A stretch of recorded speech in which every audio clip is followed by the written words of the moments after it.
내년 시장에서 주목해 볼 만한 우리가 산업 변화들 키워드를 살펴봤고요. 또 당장 시각을 좀 좁혀서 이번 한 주 시장 대응 어떻게 해야 되는지 YG경제연구소 차영주 소장님과 말씀 나누겠습니다. 어서 오십시오. 안녕하십니까?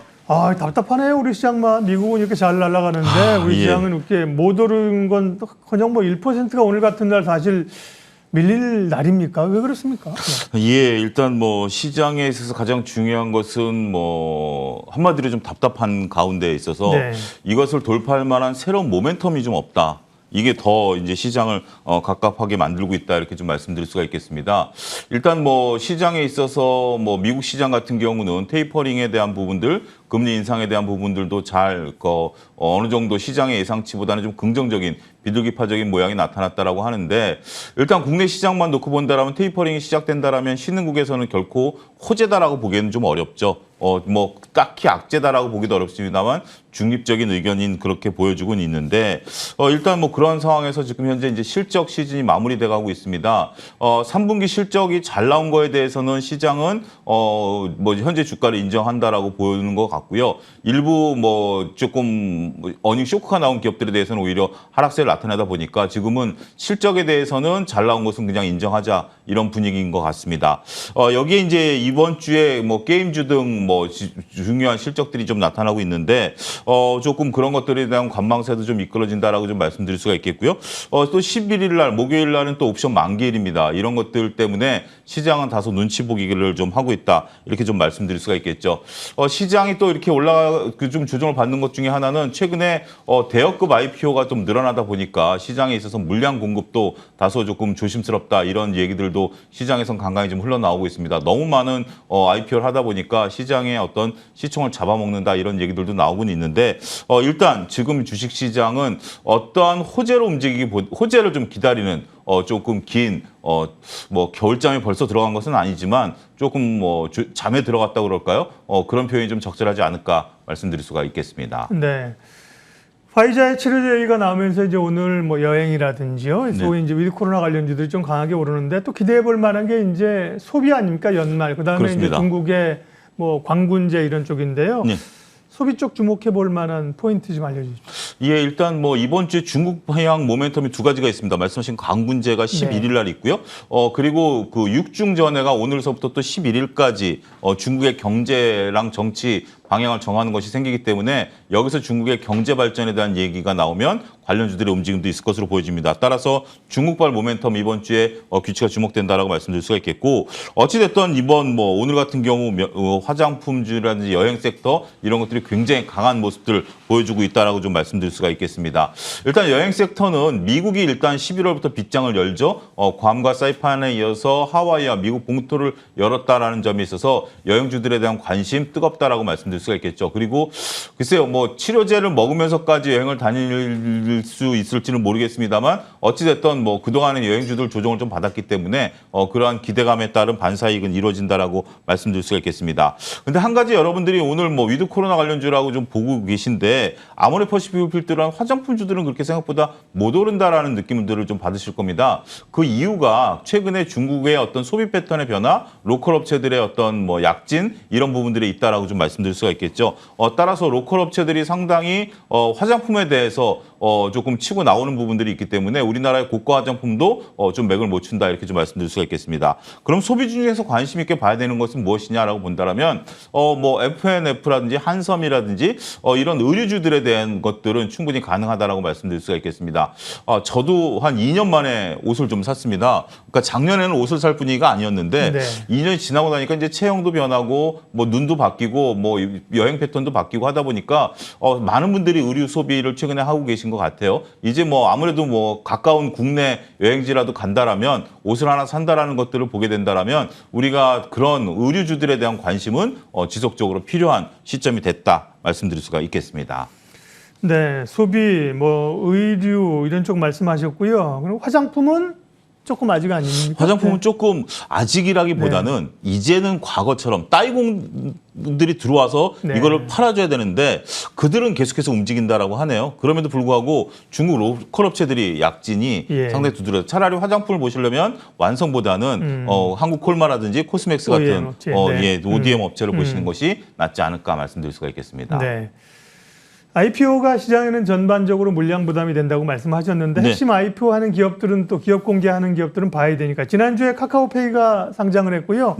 내일 모레 수요일 날 이제 DOU가 상장합니다. DOU의 흐름 그다음에 또 이제 SM이나 지분을 가지고 있는 엔터주의 흐름은 어떻게 될까요? 예, 일단 뭐 DOU 어떻게 보면 좀 촌스러운 이름 같습니다만 영어 이름이기 때문에 DOU라는 어떤 영어로 이제 여러분들 발음을 잘 하시는 게 좋다라고 말씀드릴 수가 있겠는데 이게 글로벌 팬덤 메신저 그러니까 지금까지 어떻게 보면 좀 낯설은 뭐 저 같은 뭐 일단 기성세대들에겐 낯선 플랫폼이 된다라고 말씀드릴 수가 있겠죠. 우리가 플랫폼이라고 하면 카카오톡 정도로 생각을 하고 있습니다만 이게 이제 팬들과 소통할 수 있는 아주 중요한 핵심 플랫폼이다라고 말씀드릴 수가 있겠습니다. SM 자회사고요. 따라서 그 수요일 날 상장을 하죠. 그렇게 된다라면 그때까지는 어떤 SM에 대한 엔터주들에 대한 움직임들 좀 약진이 가능하지 않겠는가 말씀드릴 수가 있겠습니다. 일단 뭐 증권가에서 보는 시각은 우리가 기존에 카카오페이 같은 경우 따상이 가능하겠는가라는 것이 좀 반신반의한 부분들이 있었죠. 물론 따상 부분까지 이제 갔었습니다만 DOU는 전망이 좀 밝습니다. 29,000원에 상장을 하는데 따버리면은 거의 뭐 6만 원 정도 되죠. 거기에 일단 상한가 5만 원 정도 되죠. 거기에 이제 상한가를 기록하게 되면 거의 한 7, 8만 원 정도 되는데 일부 뭐 조금 높게 보시는 분들은 따상상도 가능하지 않겠는가 한 10만 원까지 물론 이제 이것은 추측입니다. 개인적인 견해이고요. 증권가의 전언을 전해드리는 것이니까 어찌됐든 따상 정도는 가능할 것으로 보이는 시각들이 대부분 있는 것으로 보여집니다. 일단 DOU의 확장성에 주목을 좀 하고 있는데요. DOU 같은 경우는 기존의 어떤 팬들보다는 나중에 이제 스포츠 스타라든지 해외에 유수한 스타들을 또 끌어모으겠다 이런 부분들까지 이제 밝히고 있기 때문에 새로운 플랫폼의 등장으로 인해서 DOU에 대한 단기 관심은 필요할 것이다. 하지만 이것은 단기적인 관점이고요. 오늘 같은 경우도 카카오뱅크라든지 이런 것들이 이제 그 보호회수 물량들이 출회가 되면서 주가가 밀리고 있지 않습니까? 따라서 결국은 신규 상장주들은 초반에 관심을 좀 가지시고 그 다음에 이런 보호회수 물량이 좀 회수된 다음에 재차 관심을 또 갖는 것도 하나의 방법이 되지 않을까 말씀드릴 수가 있겠습니다. 네. 게임주도 주목해 봐야 될 머스트헤브 섹터죠. 위메이드가 다시 돌아온 느낌이고요. 위메이드 게임빌도 강하고요. 실적 발표들이 이번 주 계속 있는 모양이죠. 게임주 얘기 좀 해주세요. 그렇습니다. 이번 주 수요일하고 목요일입니다. 수요일 날 대부분의 게임사들이 발표를 하고 NC소프트는 목요일 날 발표를 합니다. 최근에 NC소프트 변동성이 커지고 있는데 이런 부분들 수요일하고 목요일을 봐야 된다. 오늘 또 펄어비스가 또 장중에 강합니다. 펄어비스의 검은 사막 모바일이 중국에 판호를 통과했다라는 또 긍정적인 소식이 나오면서 12월부터 중국에 이제 오픈 서비스를 한다 이런 얘기들이 좀 나오고 있습니다. 그런 부분들 때문에 엔터 게임주들이 전반적으로 강하죠.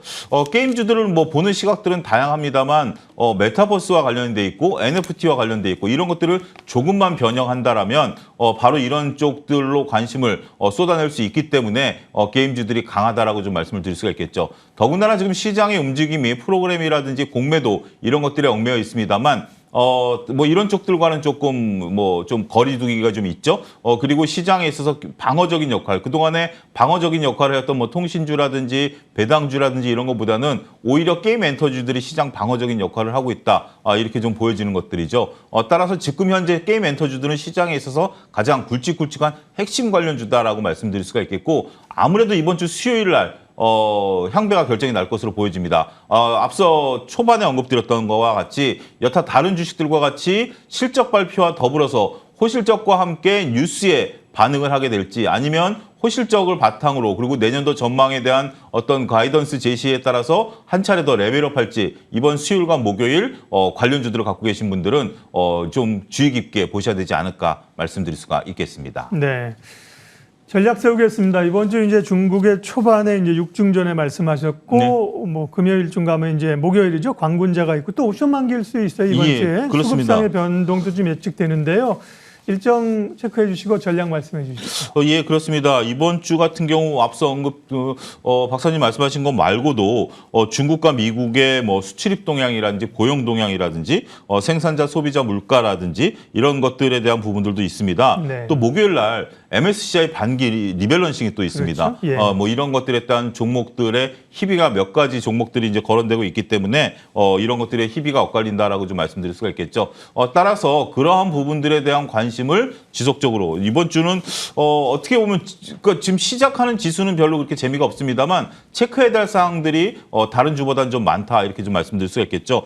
그런 변동성을 잘 보셔야 된다라고 말씀드릴 수가 있겠고 이러한 변동성을 보고 움직이시는 게 낫지 않을까. 지금 미리 뭐 육중전해라든지 아니면 뭐 실적 발표, 그다음에 소비자 물가 지수, 리밸런싱 이런 굵직굵직한 뉴스들을 예측해서 매매하기보다는 확인한 후에 가셔도 지금 시장 분위기는 강하게 치고 갈 분위기는 아니기 때문에 그렇게 보시는 것이 낫지 않을까 말씀드릴 수가 있겠습니다. 지수는 제한적인데요. 그러면 차영주 소장님이 좋게 보시는 이 박스권 장세에서 업종이나 섹터는 어떤 것들입니까? 지금 투자할 만한 것들은 이미 뭐 시장에 강력한 것이 두 가지가 있죠. 네. 하나는 2차 전지와 게임, 오늘 같은 경우 이제 여행 섹터인데 네. 저는 이런 것들과 별개로 배당주를 좀 보고 싶습니다. 이제 두 달 이제 남짓 남았죠. 두 달 뭐 한 달 뭐 한 보름 정도 남은 상황이기 때문에 배당주에 대한 특히 금융주들에 대한 배당 수익률에 대한 높은 관심 이런 것들이 오히려 1년 농사를 잘 마무리하는 그러한 좀 상황이 되지 않을까 말씀드릴 수가 있겠습니다. 예, YG경제연구소 차영주 소장님과 함께 주간 전략 세웠습니다. 고맙습니다. 감사합니다.